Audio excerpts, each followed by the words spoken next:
A paz do Senhor a todos os irmãos. Amém. Aproveitando que estamos em pé, abra sua Bíblia em Atos, capítulo 2, texto clássico, Pentecostes, Atos 2.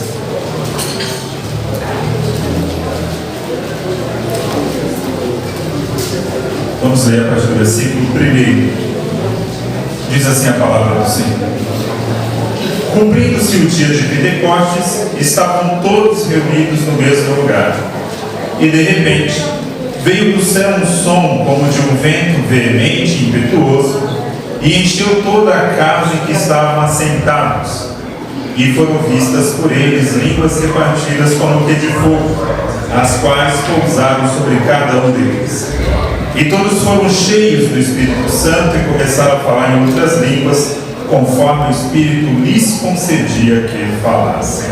Amém. Podem sentar, irmãos. Quero agradecer pelo convite dos irmãos para estar aqui nessa noite, para dar um estudo bíblico sobre o pentecostalismo. Para os irmãos que ainda não me conhecem, eu estou trabalhando esse assunto já há bastante tempo. Desde 2007 na internet eu vim escrevendo sobre o pentecostalismo e já tive a oportunidade, pela graça de Deus, de lançar 3 livros sobre esse tema. Já tenho 4 livros, mais 3 livros sobre esse tema de pentecostalismo, 2 lançados pela CPAD e 1 pela Thomas Nelson Brasil. Infelizmente eu não pude trazer esse material, ele está esgotado, mas os irmãos acham fácil aí para comprar na internet. E esse assunto é um assunto que eu gosto muito, primeiro porque sou pentecostal de experiência. Me converti em 2001, pré-adolescente. Em 2002, tive ali o privilégio de receber da parte do Senhor o batismo do Espírito Santo. Foi uma experiência tão marcante na minha vida que é um tema que eu sempre tenho dedicado desde então a estudar. E eu fui convidado para falar do pentecostalismo, das suas bases teológicas e das suas bases históricas. Inclusive eu trouxe aqui alguns slides, os irmãos vão observar na tela aqui, os fundamentos da teologia pentecostal. Quero passar já o primeiro slide, por gentileza. No primeiro slide os irmãos estão vendo a foto de uma igreja. Na verdade era um salão que servia até como um galpão e que depois foi transformada. Primeiro era uma igreja metodista, que virou um galpão de material, e depois virou uma outra igreja que foi fundada por esse homem que vocês estão vendo aqui na tela. A história que nós temos do pentecostalismo, a nossa história, tem a ver com esse avivamento que aconteceu em 1906, que é o avivamento da Rua Azusa. A Rua Azusa ela é uma rua que fica na cidade de Los Angeles, lá nos Estados Unidos. E foi lá, nessa cidade, nessa rua, que Deus levantou diversos irmãos para buscarem o batismo do Espírito Santo. A bem da verdade é que o pentecostalismo ele se inicia bem antes disso. Já no século XIX, já havia muitos teólogos da época que falavam em batismo do Espírito Santo, mas não havia uma ênfase no falar em línguas como sinal, uma evidência desse batismo. Isso só ocorre em 1900, em uma escola chamada Escola Bíblica Betel, em que os alunos começam a estudar a Bíblia, especialmente Atos dos Apóstolos, e eles concluem que o sinal do enchimento do batismo do Espírito Santo é o falar em línguas. Ao fazer isso, eles passam a buscar o batismo em oração.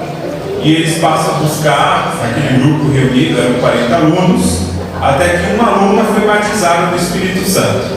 Essa aluna, Agnes Osman, ela foi batizada no dia 1º de janeiro de 1901. O que é uma data muito curiosa, porque o dia 1º de janeiro de 1901 é exatamente o primeiro dia do século XX. Então, a gente costuma até falar que o século XX é o século do Espírito Santo, porque foi o século onde houve essa grande expansão do pentecostalismo. Isso então se inicia em 1901. Em 1905, professor dessa escola, o nome dele era Charles Fox Parham, ele começa a viajar aos Estados Unidos ensinando o batismo no Espírito Santo, evidenciado pelo falar em línguas. E aí ele chega no Texas, lá no sul dos Estados Unidos, e ele passa a ter esse aluno, que é o William Joseph Seymour, o que vocês estão olhando na foto. Só que o Seymour era negro.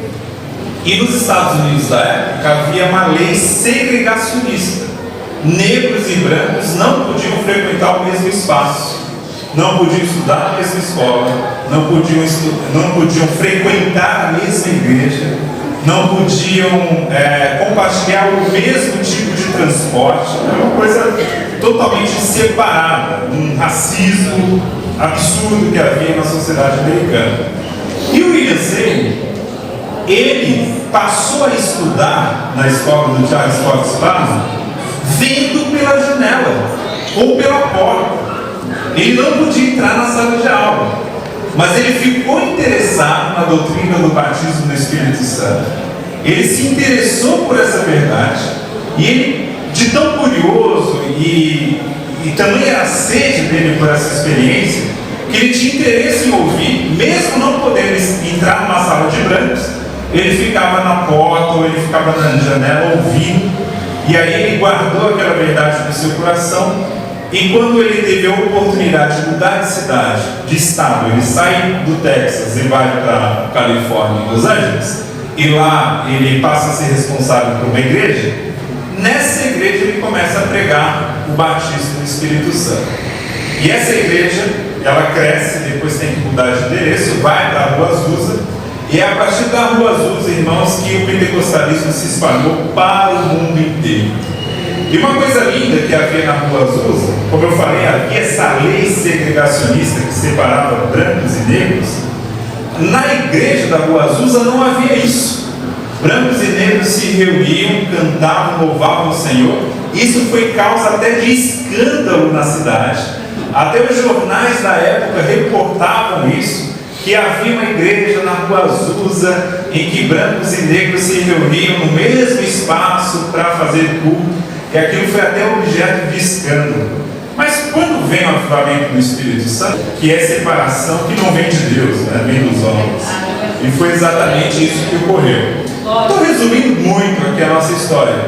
Mas quando você ouvir essa expressão, avivamento da Rua Azusa, saiba que esse avivamento aconteceu graças a disponibilidade, o coração grande, o coração dedicado ao Senhor desse homem chamado William Joseph Seymour. Deus usou poderosamente esse homem para, a partir dali, montar uma congregação, e gente do mundo inteiro começou a passar por ali e espalhar essa mensagem pentecostal pelo mundo.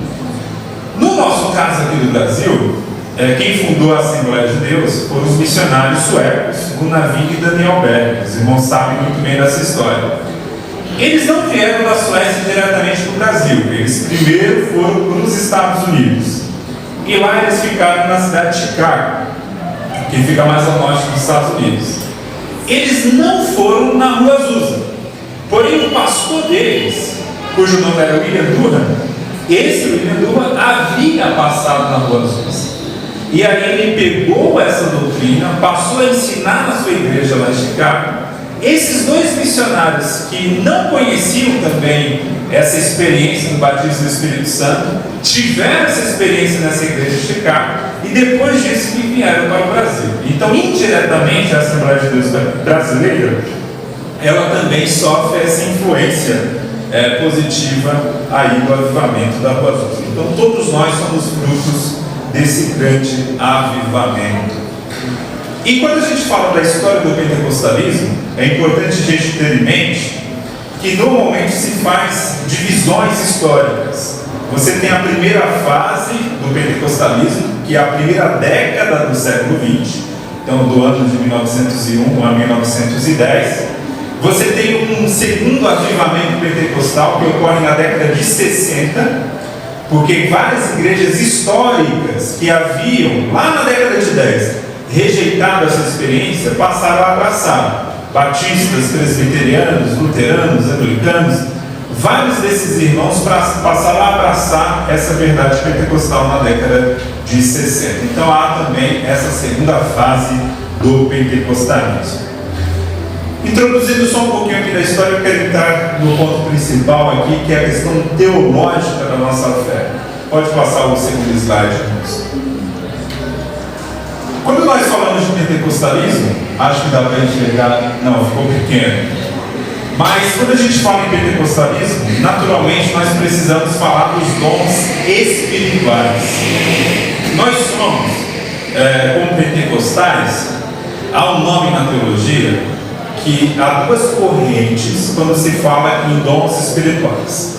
Há uma corrente chamada cessacionismo, que nega os dons espirituais para hoje, e há uma corrente chamada continuismo, ou seja, os dons continuam, que é a nossa corrente, a que nós abraçamos. Que os dons retratados na Bíblia, eles continuam até hoje, e vão continuar enquanto a igreja for igreja. Por qual motivo? A nossa tese é a seguinte, eles falam, quem é contra a nossa tese? Eles falam o seguinte: não, os dons espirituais só serviram para testificar a mensagem dos apóstolos. Uma vez que os apóstolos morreram, não há mais necessidade dos dons espirituais. Essa é a tese deles. Só que essa tese, ela é uma meia verdade. De fato, os dons espirituais confirmaram a mensagem apostólica. Isso é verdade. Cada milagre que aconteceu na vida de Paulo, de Pedro, na vida de João, cada milagre confirmou a mensagem apostólica. Só que a gente vê na Bíblia algumas igrejas que nem tinha apóstolo e tinha manifestação dos dons espirituais. É o caso, por exemplo, da igreja de Corinto. Na cidade de Corinto havia uma grande igreja ali, fundada pelo apóstolo Paulo, onde Paulo fala, no capítulo 1, versículo 7, que nenhum dom faltava para a igreja. E naquela igreja não habitava nenhum apóstolo. Então, falar que os dons espirituais só estavam presentes para testificar a mensagem apostólica não é verdade. Outro ponto que Paulo, quando fala dos dons espirituais, ele fala o tempo todo que os dons espirituais servem à edificação da igreja. Então, irmãos, enquanto a igreja estiver nessa terra, ela vai precisar de edificação. Ela vai precisar justamente desse fortalecimento que vem do Espírito Santo. A título de exemplo, a gente vai passear por alguns textos hoje. Eu quero ler rapidamente aqui com vocês Romanos capítulo 12. Para falar um pouco dessa operação do Espírito Santo em relação aos dons. Nós costumamos fazer uma divisão entre dons ministeriais, dons espirituais e dons de serviço. Essa divisão, cabe lembrar, ela é para facilitar o nosso entendimento, é uma divisão didática. Mas a Bíblia não faz essa divisão. Tudo é dom espiritual, tudo é dom do Espírito, tudo vem de uma única fonte, que é o Espírito Santo. Veja o que Paulo diz em Romanos capítulo 12, versículo 3. Acompanhe comigo. Se você não tiver a Bíblia, acompanhe na tela. Diz assim: porque pela graça que me é dada, digo a cada um dentre vós que não saiba mais do que convém saber, mas que saiba com temperança, conforme a medida da fé que Deus se repartiu a cada um. O que Paulo está dizendo aqui a respeito dos dons espirituais? Em outras palavras, ele está dizendo o seguinte: olha, não convém você querer ser além daquilo que Deus te deu. Entenda isso. Deus te deu uma vocação, Deus te deu um dom, Deus te deu um talento espiritual, e Paulo está dizendo: fique naquilo que Deus lhe deu. Fique no talento e no dom que Deus lhe deu. Por que Paulo escreve isso? Porque havia naquela época, como há hoje, alguns crentes que eles recebem um dom espiritual e eles acham que aquele espiritual permite que ele passe a exercer, às vezes, a liderança da igreja. Vou dar um exemplo. O irmão é usado no dom de profecia. Aí ele é muito usado. Todas as vezes que ele fala, realmente se cumpre aquela palavra. É uma pessoa poderosamente usada no dom de profecia. E aí ele ganha uma autoridade na igreja, e aí começa a subir aquilo na cabeça, e ele passa a achar que o governo da igreja agora está nas mãos dele. Mas para o governo da igreja, Deus levantou um outro dom, que é o dom do ministério da palavra, o ministério pastoral, que está lá na lista de Efésios, capítulo 4, versículo 11. É possível que quem tem o dom ministerial, pastoral, também receba o dom de profecia? É, nada impede. Mas não é porque eu recebi o dom de profecia que isso me dá autoridade pastoral. É justamente isso que Paulo está falando. Não convém saber mais do que aquilo que Deus lhe deu. É como se Paulo falasse em português muito claro: fique na sua, fique exatamente naquilo que você foi chamado. Aí isso já acontecia. Problemas assim na igreja daquela época já acontecia. E aí ele continua: porque assim como em corpo temos muitos membros, e nem todos os membros têm a mesma operação, assim nós, que somos muitos, somos um só corpo em Cristo, mas individualmente somos membros uns dos outros. O que Paulo está dizendo aqui?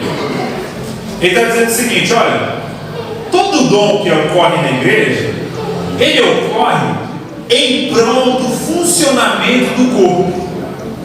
Ele ocorre em benefício da igreja. Em outras palavras, irmãos, nenhum dom deve servir para autopromoção. Nenhum dom deve servir para que eu, de alguma forma, exerça ele fora da igreja. Ah, mas Deus não pode me usar numa cura, numa profecia, ali no meio da rua? Pode. Mas o local de excelência, de uso dos dons, aí são exceções. Tá? O local de excelência é no meio da comunidade. Porque Paulo vai dizer: um profetiza e o outro julga. Um profetiza e o outro é edificado.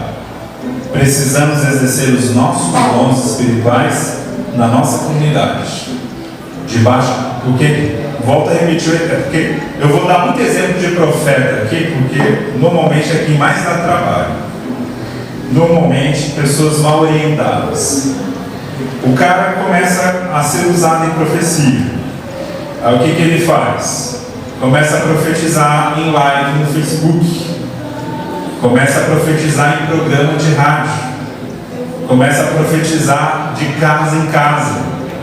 Muito perigoso isso. Já conheci gente assim, que só profetizava quando não havia um pastor por perto. Quando havia, ele ficava calado. Por que esse medo?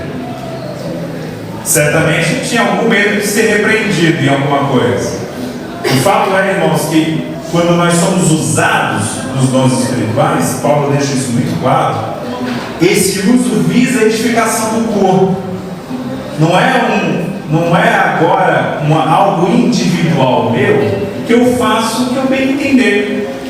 Agora eu vou criar aí um ministério em torno de mim mesmo, para ficar exercendo esse dom. A gente deve tomar muito cuidado com isso. Aí Paulo continua, versículo 6: de modo que, tendo diferentes dons, segundo a graça que nos é dada, se é profecia, seja ela segundo a medida da fé. O que Paulo quis dizer aqui? Se é profecia, seja segundo a medida da fé. Paulo está dizendo o seguinte: olha, quando você recebe o dom da profecia, por exemplo, você recebe uma porção.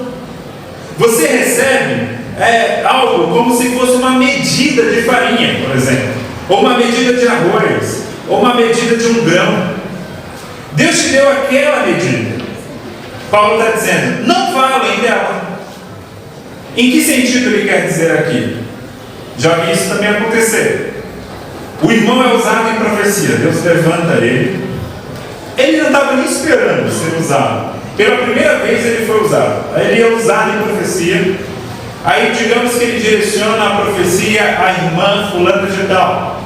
E aquela irmã começa a se derramar em lágrimas e tal, e a igreja percebe que ela recebeu aquela palavra, que aquela palavra veio diretamente para o coração dela. E aí o profeta se empolga. Como ele foi usado na primeira, aí agora ele engata uma segunda, depois uma terceira. A primeira era de Deus, a segunda e a terceira era da carne. Por quê? Porque não foi na medida da fé que o Senhor lhe deu. Tem uma porção. Tome muito cuidado.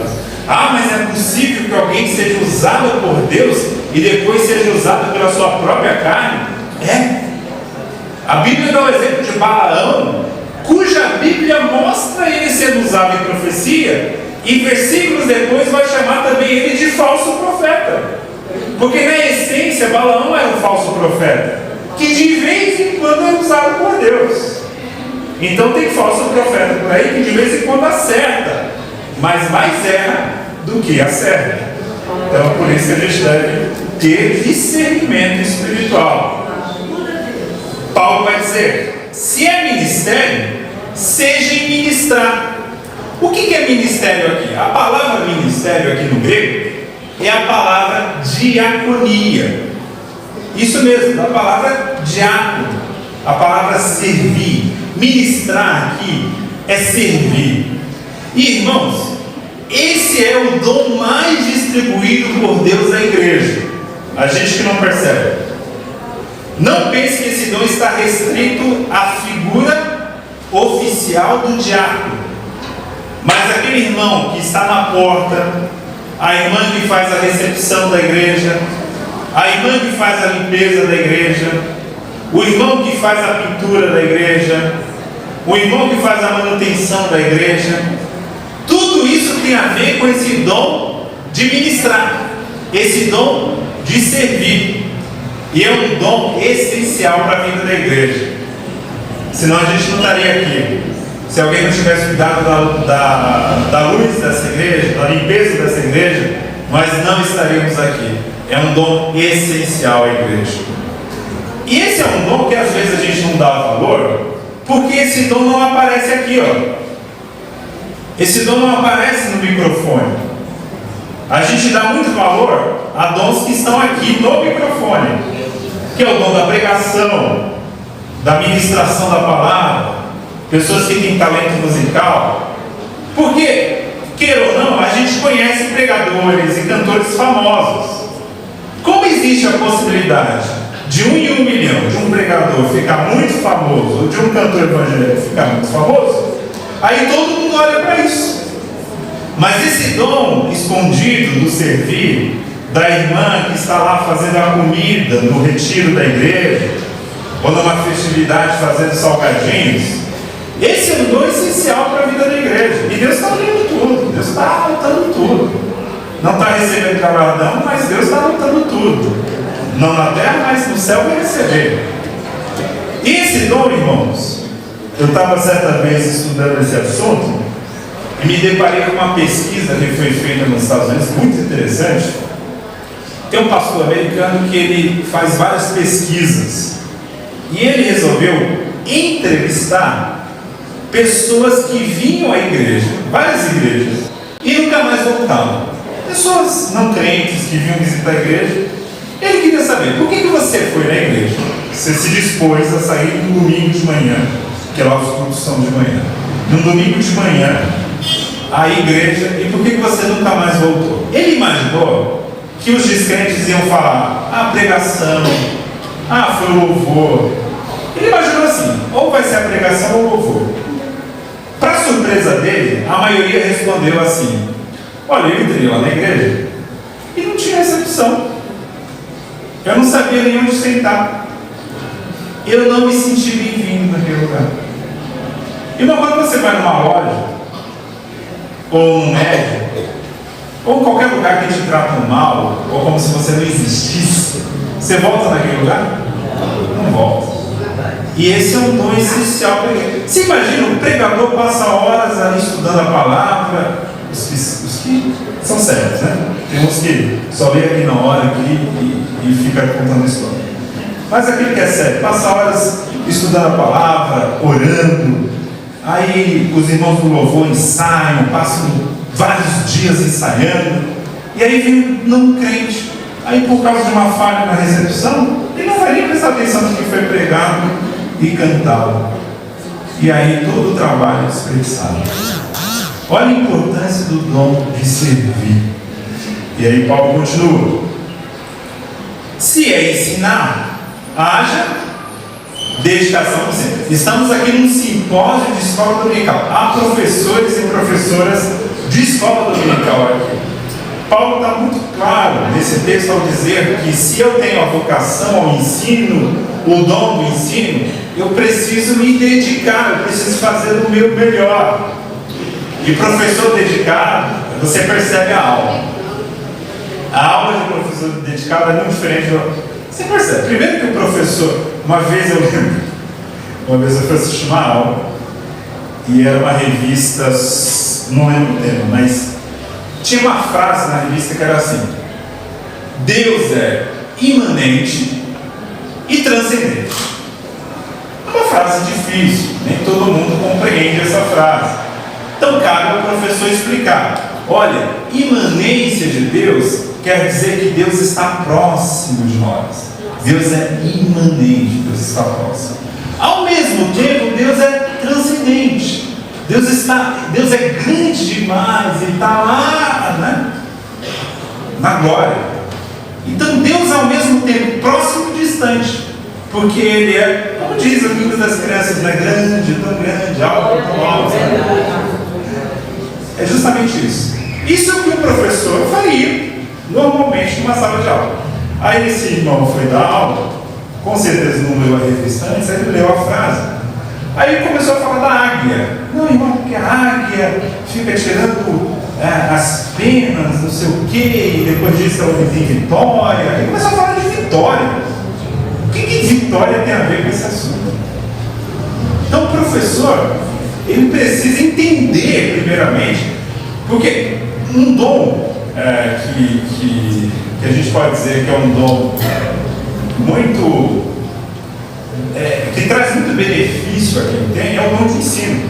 Porque você só pode ensinar aquilo que você aprendeu. Então você precisa aprender primeiro.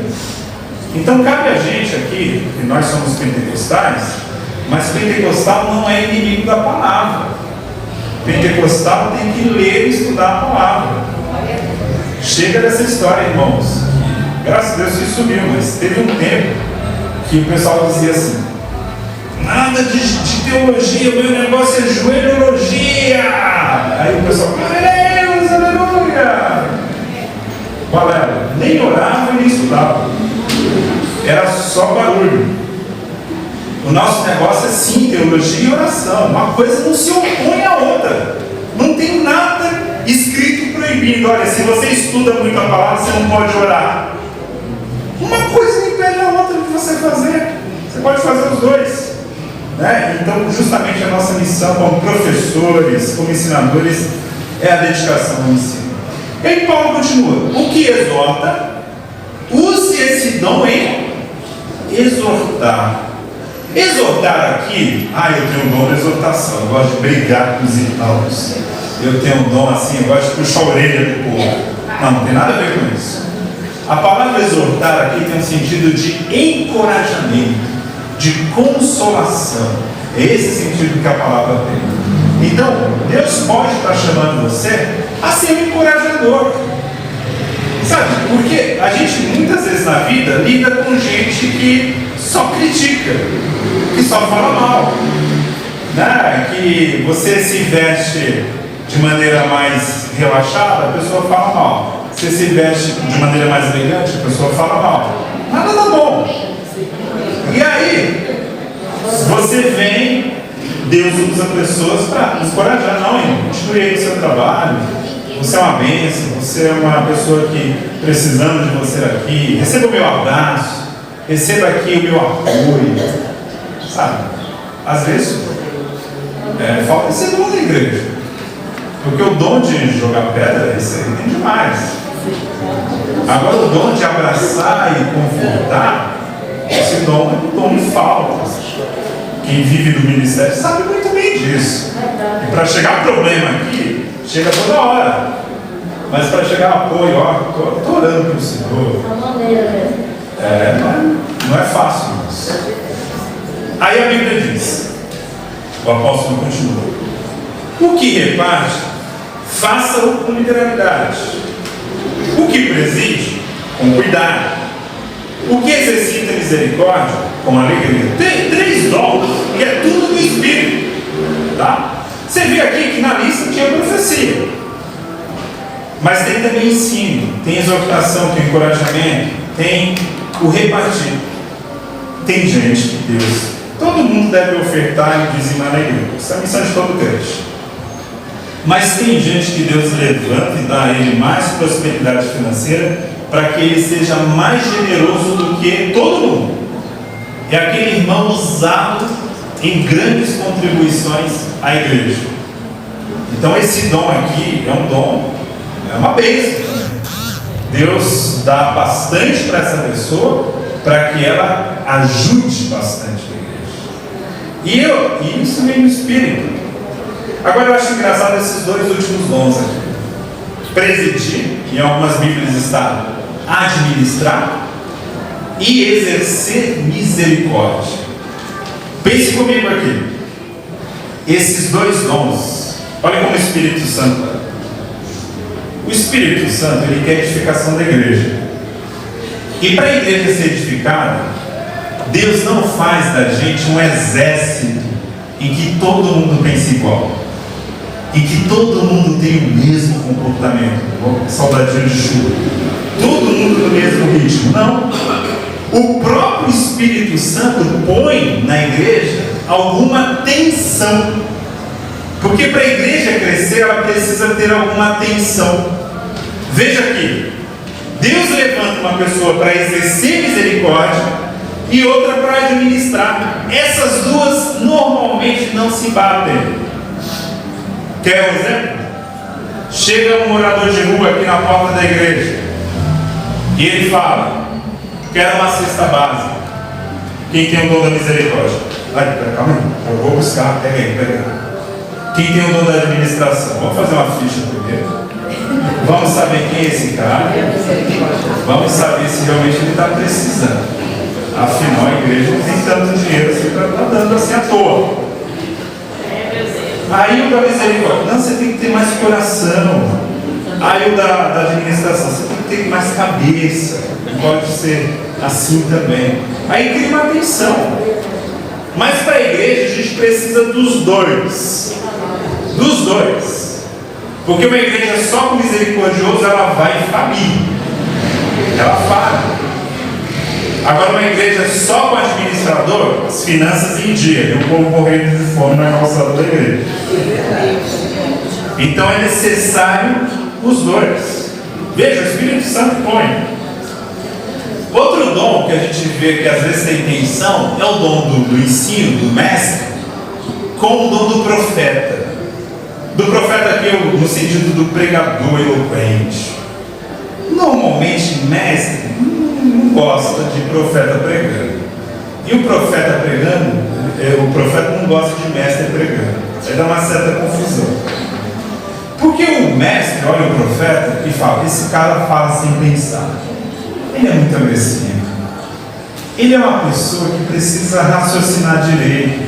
Porque ele está falando, não tem nada a ver com o que ele leu.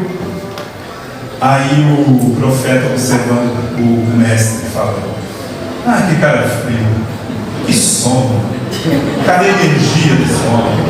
Não comeu hoje não? E aí tem essa tensão.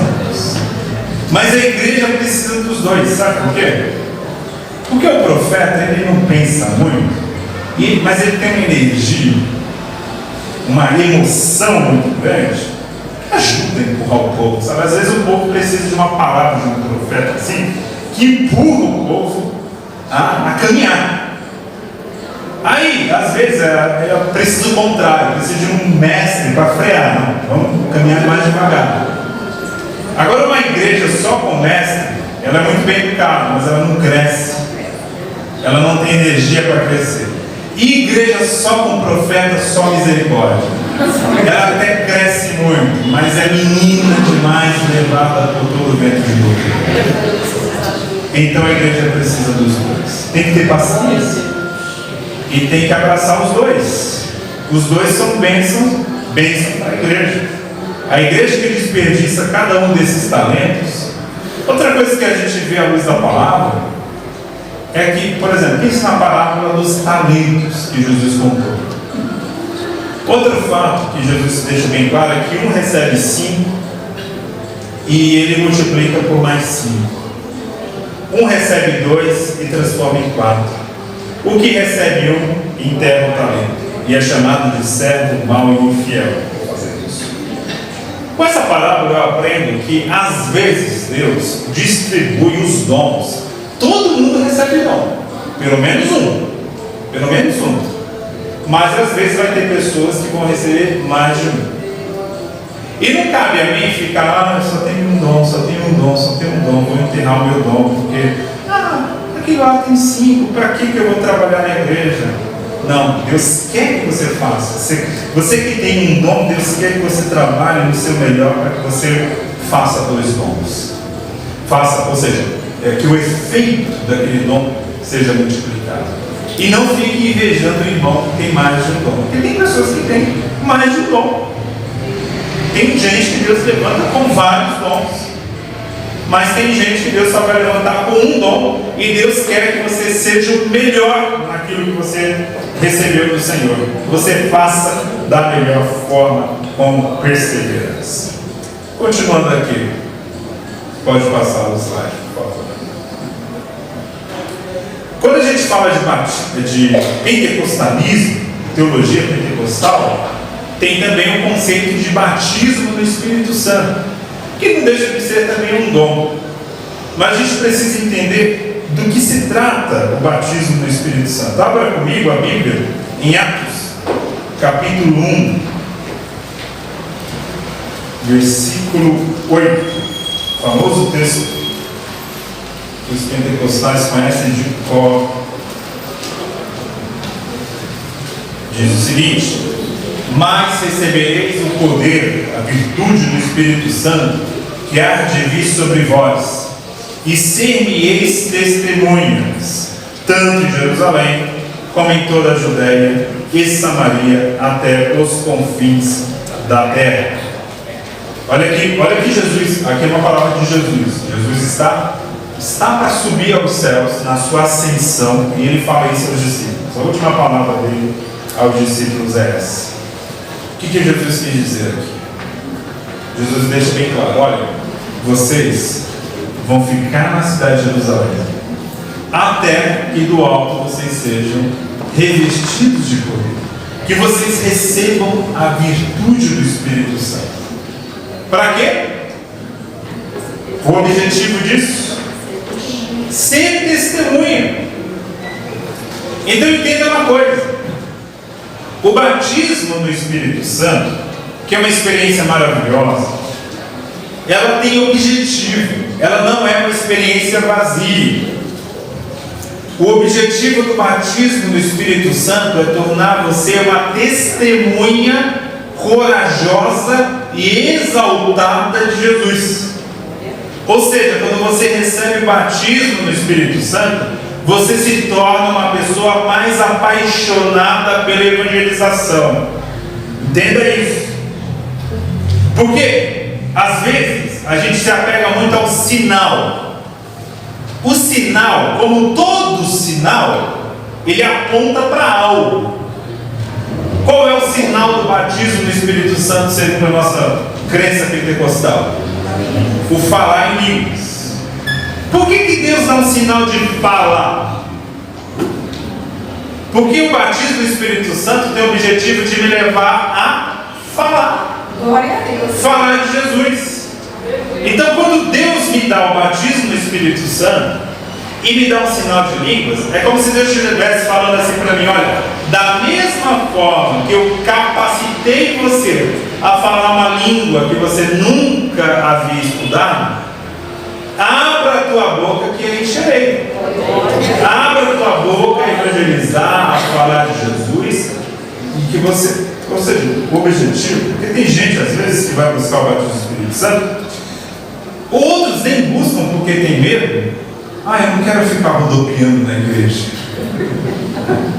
Mas o batismo não é para isso. O batismo é para você sair apaixonado por evangelizar e falar de Jesus pelas ruas. É para isso.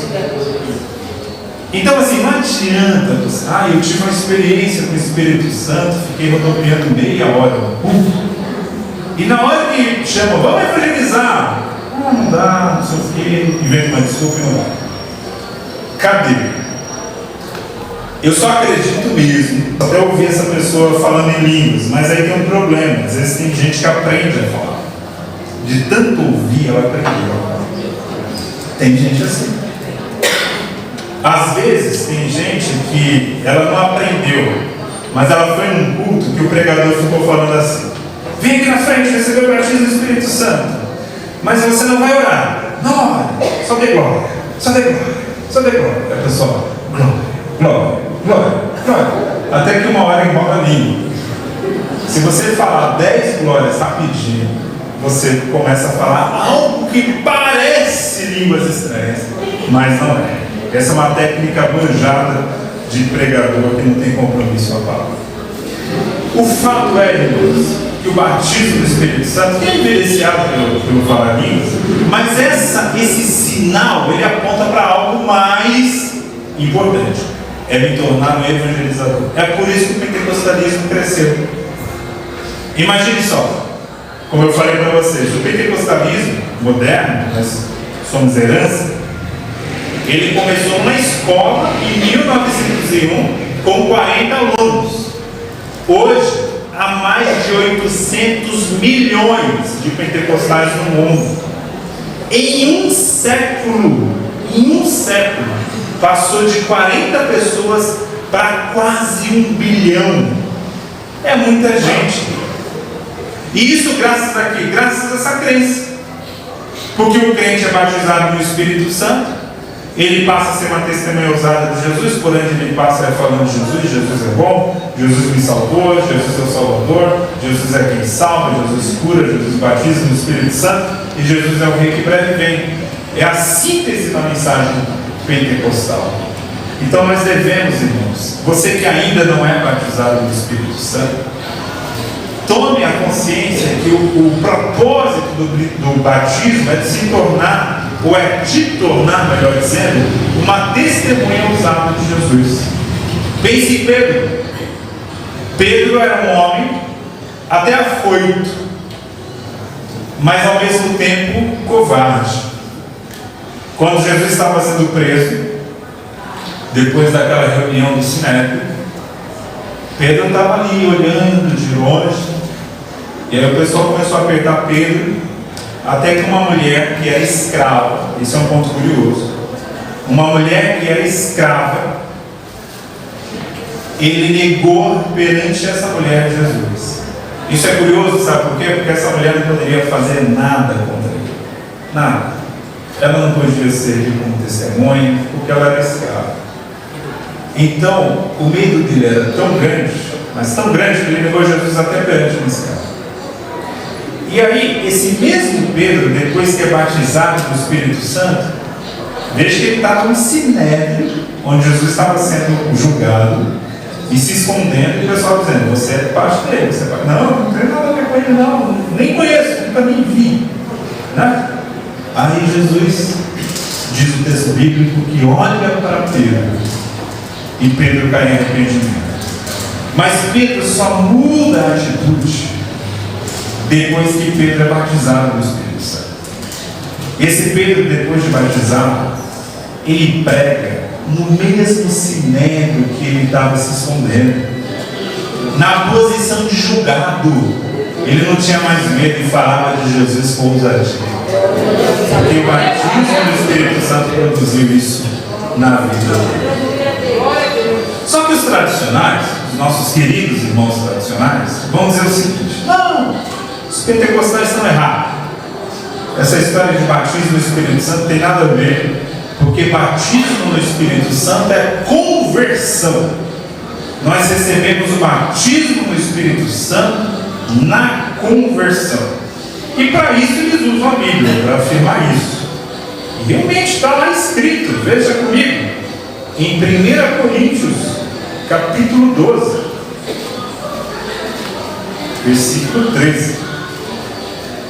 1 Coríntios 12, versículo 13. Esse é o versículo que os tradicionais dizem, ou usam, melhor dizendo, para dizer, olha, o batismo é conversão.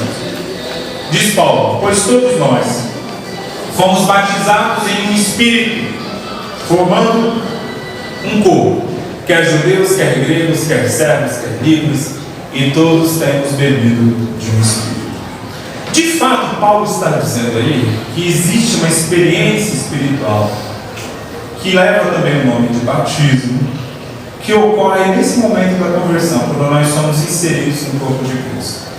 Mas como que isso se encaixa na doutrina pentecostal? Pode passar o slide, por favor. Pode colocar na tela. Veja aí comigo. Temos aí um conceito que a teologia pentecostal traz, que na verdade existe dois batismos espirituais. Dois. O batismo pelo ou do Espírito Santo, que é esse que nós acabamos de ler, 1 Coríntios 12, 13. E o batismo no ou com o Espírito Santo, que é um batismo que ocorre, que é o que a gente leu Atos 8, o revestimento de poder para tornar testemunha de Cristo. Em outras palavras, veja que só muda a preposição, né? Mas entenda que a preposição muda tudo. Quando eu falo assim, batismo pelo Espírito Santo, quem é que efetua o batismo pelo Espírito Santo? Olha a preposição. Quem é que efetua? O próprio Espírito, né? Quando eu falo fulano sei lá, funcionário público pela prefeitura de Guarulhos, quem paga o salário dessa pessoa? Prefeitura de Guarulhos. Olha a preposição. Então assim, quando eu falo batismo pelo Espírito Santo, isso aqui é baseado em 1 Coríntios 12, 13. Quando nós nos convertemos ao Senhor, existe um milagre chamado regeneração. Nosso coração de pedra é transformado em coração de carne. Nós passamos a ser novas criaturas e passamos a ser a habitação do Espírito Santo. E Paulo diz que nesse momento também nós somos inseridos pelo Espírito Santo no corpo de Cristo. O corpo de Cristo, isto é, a igreja, aqui nessa imagem que Paulo usa, é como se a igreja fosse um lago, um rio, e o Espírito Santo fosse o meu batizador, ou seja, ele vai e me insere no corpo de Cristo.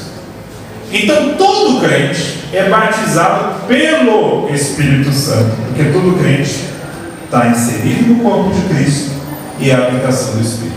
Nisso a gente concorda com os tradicionais. O que nós discordamos, ou melhor, eles discordam da gente, é que existe uma outra experiência que vem depois, normalmente, que é o batismo no Espírito Santo, que é o batismo que é acompanhado pelo falar em línguas e que é para me tornar uma testemunha ousada de Jesus. Mas agora veja a preposição. Agora o batismo é no Espírito Santo. Usando a mesma imagem, agora quem é o lago, a piscina aqui, é o próprio Espírito. E quem é o batizador aqui? Lembre de João Batista falando: e virá aquele que vos batizará com o Espírito Santo. De quem João Batista estava falando? Jesus. Entendeu a diferença? Agora quem é o batizador aqui é o Jesus, que nos batiza no Espírito Santo. Esse segundo batismo é poder testemunhal, é poder para ser testemunha de Cristo. Todos têm esse segundo? Não. É necessário buscar, é necessário desejar, é necessário buscar em oração, como a gente busca todos os dons de Deus. Entenda essa diferença. Isso aqui é muito importante, porque de fato a Bíblia usa a mesma palavra batismo para duas experiências espirituais diferentes. Paulo usa nesse sentido da conversão e Lucas usa nesse sentido do revestimento de poder. Então cabe a nós aqui organizarmos isso em forma teológica e dizer, ó, uma coisa é diferente da outra. Embora o nome seja parecido, mas são duas experiências diferentes. Uma ocorre na conversão, o batismo pelo Espírito, quando eu sou inserido na igreja, no corpo de Cristo, e outra é o batismo no Espírito Santo, quando Jesus Cristo me reveste de poder para que eu me torne uma testemunha ousada dele. Pode passar mais um slide?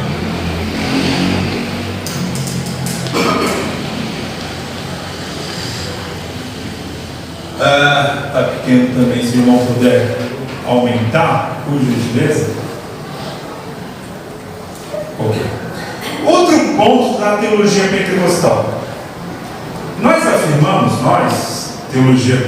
teólogos pentecostais, que batalham com isso, que à luz do Novo Testamento, nós temos 3 pneumatologias. Pneumatologia lucana, joanina e paulina. Não entendi nada. Vai, vou explicar. Pneumatologia é o estudo do Espírito Santo. Tá? Vem da palavra pneuma, que é a palavra grega para espírito e vento e sopro. Né? É só lembrar, pneu. Pneu é uma borracha cheia do quê? De ar. Pneumonia tem a ver com um problema lá no pulmão, respiração. Então, assim, tem a ver com ar. Então, a palavra pneumatologia é o estudo sobre o Espírito Santo. A Bíblia apresenta 3 facetas do Espírito Santo. E é engraçado que cada faceta do Espírito é apresentada por um apóstolo, ou melhor dizendo, por um escritor diferente, porque Lucas não era apóstolo, mas por um escritor bíblico diferente. Aí por isso que nós falamos que existe uma pneumatologia lucana, ou seja, uma forma que o Espírito Santo foi retratada por Lucas, uma forma que o Espírito Santo foi retratada por João, joanina, e uma forma que foi retratada por Paulo, paulino. Eu estou usando esses termos porque são os termos, quando você for ler um livro técnico de teologia pentecostal, você vai se deparar com isso, você precisa lembrar, né? A pneumatologia paulina, ou seja, a forma como Paulo descrevia o Espírito Santo.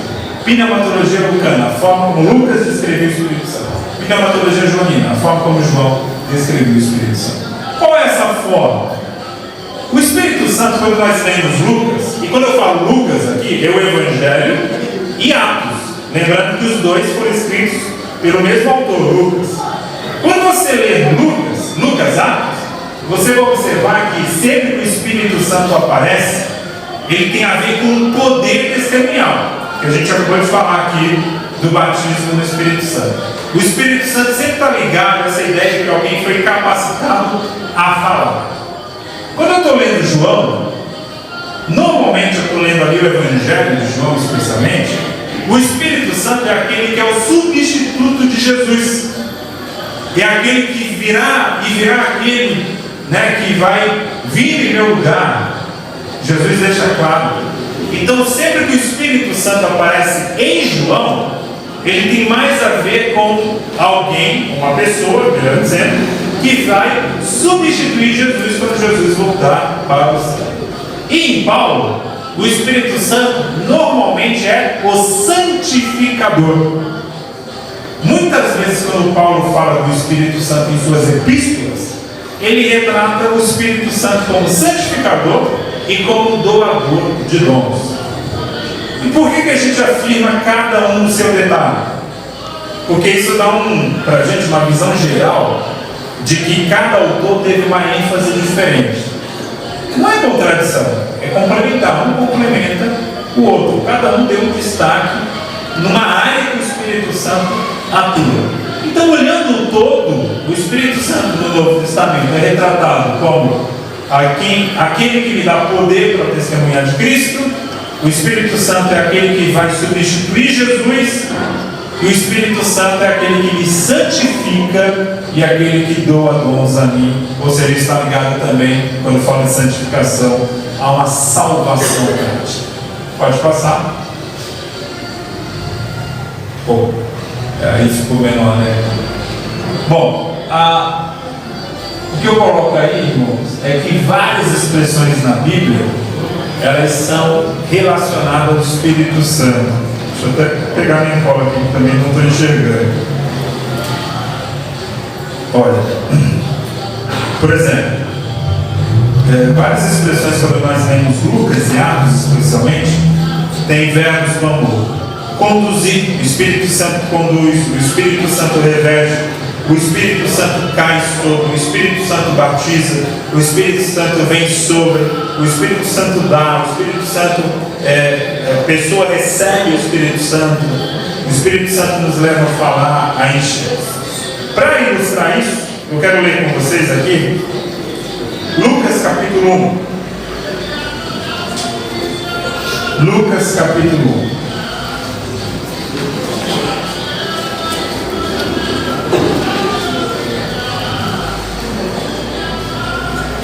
Versículo 39. Todo mundo aqui conhece Lucas 1, que retrata sobre o nascimento de Jesus. Chega o anjo para Maria e fala: Maria, irmãos, olha, isso aqui é muito pesado, o que Maria ouviu do anjo. O anjo chega para Maria e fala: Maria, você está grávida, e essa gravidez vem do Espírito Santo. Essa gravidez, você tem agora em sua barriga o Messias, Jesus Cristo, desejado das nações. Está na sua barriga. Parece uma notícia maravilhosa, mas é uma notícia tenebrosa também, porque Maria não era casada. Maria era uma jovem, possivelmente de 14, 15 ou 16 anos. Naquela época, não existia o conceito de adolescência. Ou você era criança ou você era adulto. E a mulher, depois que passava pelo seu ciclo menstrual, primeiro, já era considerada uma mulher adulta. Tinha 12, 13, 14 anos, já era uma mulher. E Maria recebe essa notícia, e ela sabe que ela, sendo virgem, não poderia ficar grávida, ela sabe que isso vai causar muitos problemas a ela. Mas o anjo não dá uma solução para Maria. O anjo só fala o seguinte: Maria, vá depressa visitar a tua prima Isabel. Aí ela foi, versículo 39. E naqueles dias, levantando-se Maria, foi o quê? Apressada às montanhas a uma cidade judaica. Voltando um pouquinho aqui na história, 6 meses antes, há 6 meses atrás, o mesmo anjo chega para uma outra pessoa, chamada Zacarias, o sacerdote, e fala: Zacarias, a tua mulher, que é estéril, vai ter um filho, e o nome desse menino é João. E esse menino vai ser cheio do Espírito Santo, desde o ventre de sua mãe. Aí Zacarias não acredita muito nessa história, e o anjo pune ele com mudez. Você vai ficar mudo por isso. Aí Maria, quando vai visitar a mulher de Zacarias, Isabel já estava com 6 meses de gravidez. Então veja a cena, imagine aqui a cena comigo. Maria acabou de saber que está grávida, não tem nem barriga ainda. Isabel já está uma barriguinha ali, 6 meses de grávida. Aí diz o texto bíblico: e entrou em casa de Zacarias e saudou Isabel. Quem entrou? Maria. Maria entra na casa e ela fala a saudação judaica: Shalom, Isabel. E o que diz o texto? E aconteceu que, ao ouvir Isabel a saudação de Maria, a criancinha saltou no seu ventre. Olha aqui. Olha o pentecostal aqui. A Bíblia diz, o anjo falou para Zacarias, João será cheio do Espírito Santo desde o ventre de sua mãe. Quando ele sente a presença de Jesus na barriga de Maria, ele está na barriga de Isabel, ele sente a presença de Jesus na barriga de Maria, o que ele faz? Ele dá um pulo. Dá um pulo de alegria. Porque era um menino cheio do Espírito Santo. Aí o texto diz: e aconteceu que ao ouvir Isabel a saudação de Maria, a criancinha saltou no seu ventre. Isabel também foi cheia do Espírito Santo. E qual foi o resultado quando Isabel foi cheia do Espírito Santo? Diz o texto que ela deu um grito. Literalmente no grego, a gente pode traduzir essa expressão: exclamou com grande voz. Literalmente ela deu um grito. E ela falou: Maria, bendita és tu entre as mulheres, bendito é o fruto do teu ventre. Ou seja, Isabel foi usada em profecia, porque ela não sabia que Maria estava grávida. Não havia WhatsApp, né? Não tinha como Maria avisar a sua prima: ó, estou chegando aí e tenho uma notícia para te dar, estou grávida. Não. Ela recebe uma revelação do Espírito Santo aqui. Ela é cheia do Espírito Santo e ela começa o quê? A profetizar. O versículo 43 diz: de onde me provém isso a mim, que venha visitar-me a mãe do meu Senhor? Olha que revelação que ela recebe. Ela entende inclusive que Jesus é o Messias. Não só que Maria está grávida, mas que ela está grávida do Messias. E ela diz: pois eis que ao chegar aos meus ouvidos a voz da tua saudação, a criancinha saltou de alegria no meu ventre. Bem-aventurada que creu, pois hão de cumprir-se as coisas que da parte do Senhor lhe foram ditas. É maravilhoso, irmãos, essa cena. Aí passa um tempo, 6 meses, né? Aqui Isabel estava grávida. 3 meses depois nasce João Batista. E o povo querendo saber qual vai ser o nome desse menino e tal. E aí Isabel fala: vai ser João. Aí o povo: não, pode ser, não tem nenhum parente seu com esse nome. Não, mas vai ser João. E aí eles perguntam para Zacarias, que estava mudo, qual vai ser o nome do menino. Ele começa a escrever numa tábua e escreve João. E aí ele abre a boca. Deus, depois disso, abre a boca dele. Versículo 67. O que aconteceu? E Zacarias, pai de João Batista, foi cheio do Espírito Santo. Mais um. Terceiro já, né? João Batista, no ventre da mãe, cheio do Espírito, dá um salto de alegria. Isabel, cheia do Espírito, profetiza. Maria também, porque assim, a gravidez de Maria é fruto do Espírito Santo. Porque o texto vai dizer no versículo 35, o anjo fala para ela. O anjo diz: descerá sobre ti o Espírito Santo, e o poder do Altíssimo te cobrirá com a sua sombra, pelo que também o santo que de ti há de nascer será chamado Filho de Deus. Olha que imagem bonita. É uma imagem muito frequente na Bíblia, do Espírito Santo descendo como se fosse uma pomba, como uma ave que vai descendo de modo suave sobre ela. E o poder e a virtude do Altíssimo é que permite que Maria fique grávida mesmo sendo bebê. E aí Jesus nasce, no capítulo 2. No 8º dia, Jesus é apresentado no templo, a partir do versículo 25. E diz o texto bíblico, no versículo 25, que havia em Jerusalém um homem cujo nome era Simeão. E esse homem era justo, capítulo 2, versículo 25. E esse homem era justo e temente a Deus, e estava esperando a consolação de Israel. E primeiro ponto aqui: e o Espírito Santo estava sobre ele. Aí diz o texto: e fora-lhe revelado pelo Espírito Santo que ele não morreria antes de ver o Cristo do Senhor. E pelo Espírito foi ao templo. Olha, irmãos, olha a vida desse homem. Ele recebeu uma revelação do Espírito Santo que ele não morreria sem ver o Messias. Ele era um homem que o Espírito Santo estava sobre ele. E ele era um homem que era movido pelo Espírito. Ele vai ao templo porque o Espírito o moveu a ele. Um exemplo de homem cheio do Espírito Santo, Simeão. E Simeão, quando ele abre a boca, ele fala o seguinte, versículo 29.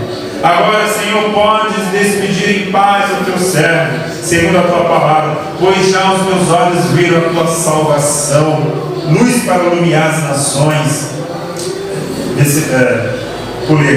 a qual tu preparaste perante a face de todos os povos, luz para iluminar as nações e para a glória de teu povo Israel. E aí a Bíblia diz que José e Maria ficaram maravilhados com aquelas palavras. Porque quando ele fala isso, ele literalmente está dizendo: Jesus é o Messias. E olha, ele fala algo mais profundo ainda. Porque ele fala: Jesus é o Messias não só de Israel, ele é o Messias do mundo inteiro. Luz para iluminar as nações. Ele recebe aquela revelação pelo Espírito Santo. E aí diz o texto bíblico que ele se vira para Maria, versículo 34, ele só fala isso só para Maria, porque é interessante. Ele fala o seguinte: olha, esse menino aqui que eu estou no braço, ele é posto para a queda e elevação de muitos em Israel, para sinal que é contraditável, ou seja, ele é um sinal de contradição. Esse menino aqui vai trazer confusão em Israel, literalmente é isso que ele está falando. E aí ele continua falando: e Maria, uma espada, versículo 35, transpassará também a tua própria alma. Olha que frase: Maria, uma espada transpassará a tua própria alma. A tua alma vai doer de dor terrível, Maria. Você vai ter uma dor na alma terrível. Por que ele só fala isso para Maria? Porque só Maria, lá no futuro, 30 anos depois, 33 anos depois, vai ver o seu filho sendo morto. José já estava morto quando Jesus exerceu o seu ministério. Então ele direciona essa palavra apenas a Maria. Irmãos, isso marcou tanto Maria, que quando Lucas escreve isso aqui, isso é relato de Maria. Porque o próprio Lucas, no capítulo 1, diz que ele ouviu muitas testemunhas para escrever o que ele escreveu.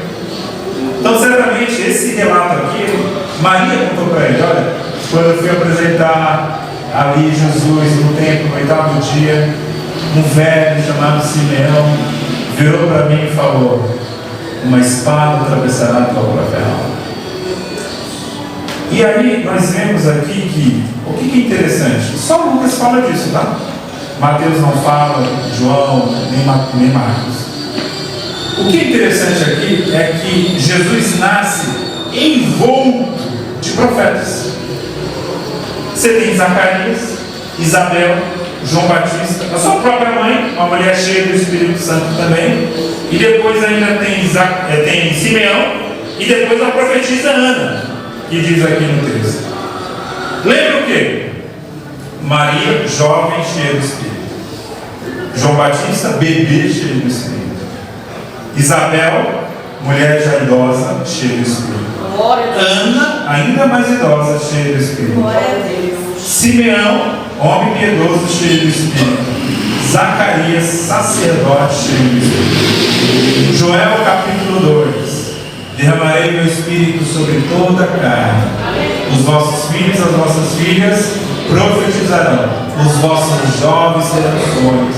Os vossos velhos terão visões. É para todo mundo. Isso começa aqui, ó, nas pessoas ao redor de Jesus. E Atos capítulo 2 vai mostrar esse derramamento do Espírito Santo sobre 120 pessoas. E para encerrar, eu quero ler novamente com você Atos 2. Chega aquele momento em que os discípulos estavam esperando o derramamento do Espírito Santo. Jesus morreu na sexta-feira, véspera da Páscoa. E Jesus ressuscitou no domingo de Páscoa. Domingo, não existia essa palavra domingo, né? Era o primeiro dia da semana. Jesus ressuscita no dia da Páscoa. E Jesus, ele fica 40 dias na terra.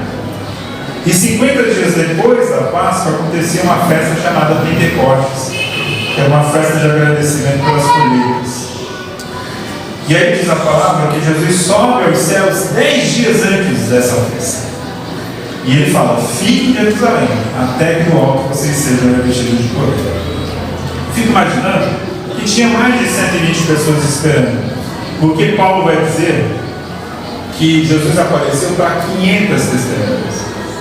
Mas aqui no Pentecostes só tinha 120. Então muita gente certamente pensou, deu um dia, deu 2, 3, 4, não aconteceu nada, vou embora. Aí deu 5, 6, 7, 8, outro grupo foi embora. Aí no 10º dia, o Espírito Santo desce sobre a igreja. E diz o texto: cumprindo-se o dia de Pentecostes, estavam todos reunidos no mesmo lugar, comunhão. O Espírito Santo é derramado em ambiente de comunhão. Povo reunido, todo mundo no mesmo lugar. Versículo 2: e de repente,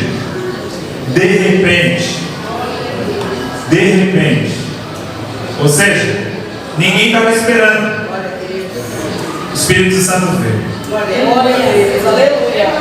A gente agora quer fazer a agenda do Espírito Santo. O Espírito Santo só batiza agora em congresso de irmãs, de jovens. Mas Jesus pode batizar hoje. Jesus pode batizar naquele culto esvaziado de oração. Jesus pode batizar na escola dominical. Não existe. É de repente. E de repente veio do céu um som. Eles ouviram um som. Um som que não era o som de um vento, mas lembrava um vento. Era como de um vento veemente e impetuoso. Um vento poderoso. E encheu toda a casa em que estavam assentados. Olha, eles estavam tão assim, sem esperar nada, que eles estavam até assentados. E foi naquele momento que o Espírito Santo os tomou. E aquele vento, na verdade, o som daquele vento foi tomando toda a casa onde eles estavam, lembrando a consagração do templo, quando Salomão consagra o templo, e a glória do Senhor enche toda aquela casa. E o vento é uma lembrança e um símbolo do Espírito Santo, porque a palavra, como eu já disse, a palavra pneuma no grego, tanto pode ser traduzida como vento, como também Espírito. Então esse som lembrava o som do Espírito. E aí diz o texto que foram vistas por eles línguas repartidas como que de fogo. Veio uma imagem, eles tiveram agora uma visão, eles viram essa língua de fogo descendo sobre eles. E aqui na linguagem original do grego, dá a entender o seguinte, que essa língua veio como uma única língua de fogo, que em algum momento ela começou a se repartir sobre cada um deles. Ou seja, a fonte é a mesma, a fonte é o mesmo Espírito Santo. E diz o texto que todos foram cheios do Espírito Santo e começaram a falar em línguas. E Isabel foi cheia do Espírito Santo e profetizou. E Zacarias foi cheio do Espírito Santo e profetizou. E Simeão foi cheio do Espírito Santo e profetizou. Agora eles são cheios do Espírito Santo e começam a falar em línguas. Profecia e línguas têm diferença. Uma está na língua corrente e outra está numa língua desconhecida. Porém, ambas são falas. O Espírito Santo concedia palavras aos homens. E aí diz a palavra que o Espírito Santo derrama conforme o Espírito Santo lhes concedia que ele falasse. Tudo sob o controle do Espírito Santo. Amém, irmãos? Amém. Tentei aqui falar em uma hora um pouco do resumo da nossa teologia. É claro que não dá para falar tudo, mas o princípio geral que eu quero deixar é: o batismo no Espírito Santo, evidenciado por falar em línguas, tem como propósito principal nos levar a ser testemunhas ousadas de Jesus. Os dons espirituais servem à edificação da igreja. E a Bíblia mostra, especialmente em Lucas, no Evangelho, em Atos, que esse derramamento do Espírito Santo ele é acompanhado por uma fala impulsionada pelo Espírito Santo, que sinaliza o seu propósito, que é tornar o crente uma testemunha de Jesus. Amém? Deus abençoe.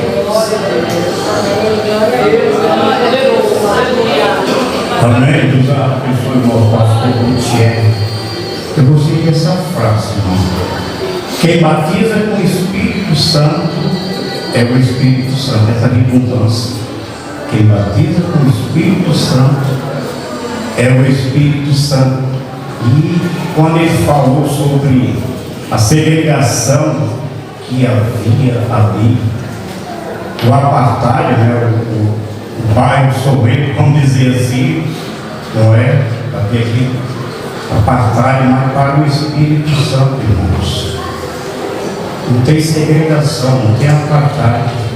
Todos somos um só em Cristo Jesus. E eu gosto quando o apóstolo João fala no Evangelho de João, capítulo 1, versículo 12, porque todos aqueles que o receberam, deu-lhes o quê?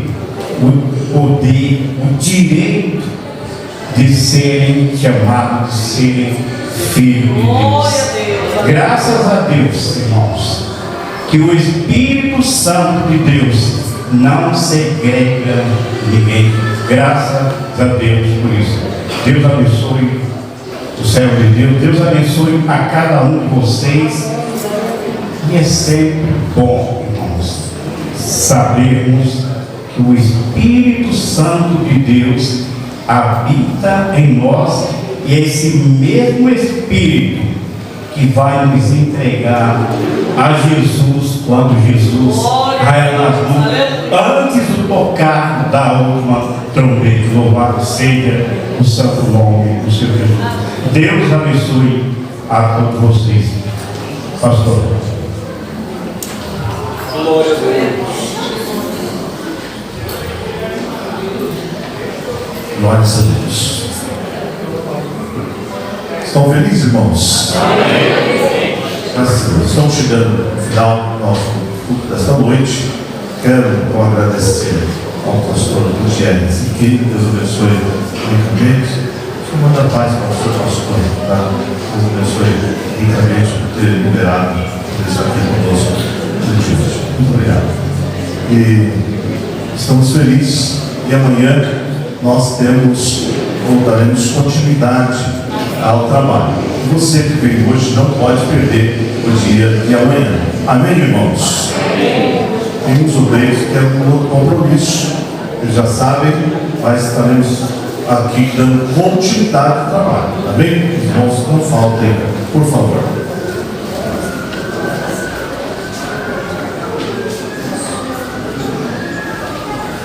Pela estadia do nosso pastor aqui conosco, o irmão João, ele vai entregar para o pastor uma simples lembrança aqui da congregação do Parque do Janeiro.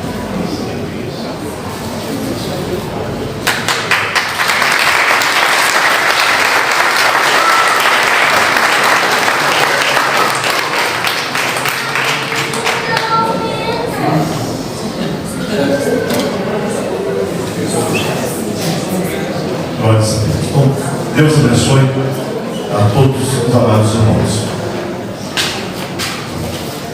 E também entre nós, nosso irmão Gilson, né? Nós não apresentamos nosso irmão evangelista da igreja da cidade do Rio, o pastor Del, tem liberado para que ele pudesse estar aqui conosco. Deus abençoe ricamente em nome de Jesus.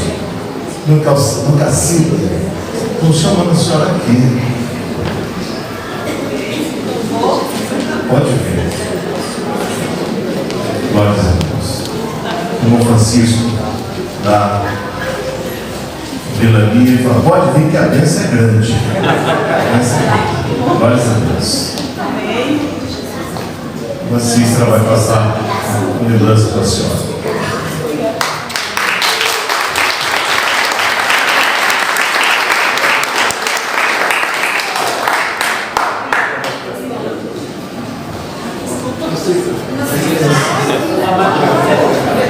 Cícera, não se apresse de sair da presença.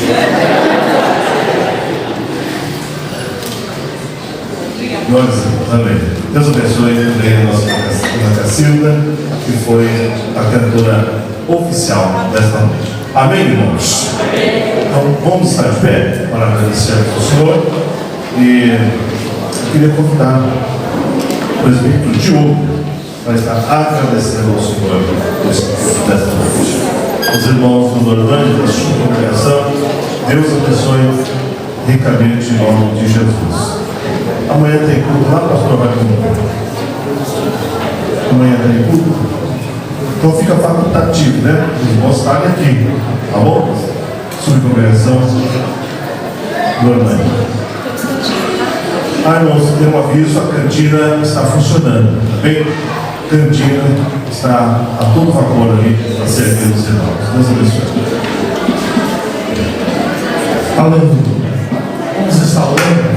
Senhor Deus amado, Deus querido maravilhoso, te agradecemos, Senhor, por esta oportunidade de estarmos em tua presença, Senhor, aprendendo mais, ó Pai, da tua palavra, ó Deus querido, para que assim, Senhor, possamos evoluir, Pai, possamos crescer, ó Deus querido, brilhar, ó Pai, para o teu reino, ó Deus querido, ó Deus amado, espere cada um vá, Senhor, para os seus lares, dando para mim, ó Deus, teu caminho, e ajudando nesta boa obra, para que nós aprendemos depois, Senhor, possamos colocar em prática, possamos, Senhor, passar adiante, para que, Senhor, assim o teu reino e a tua obra possa crescer através das nossas vidas, em nome de Jesus. Amém. Estenda suas mãos.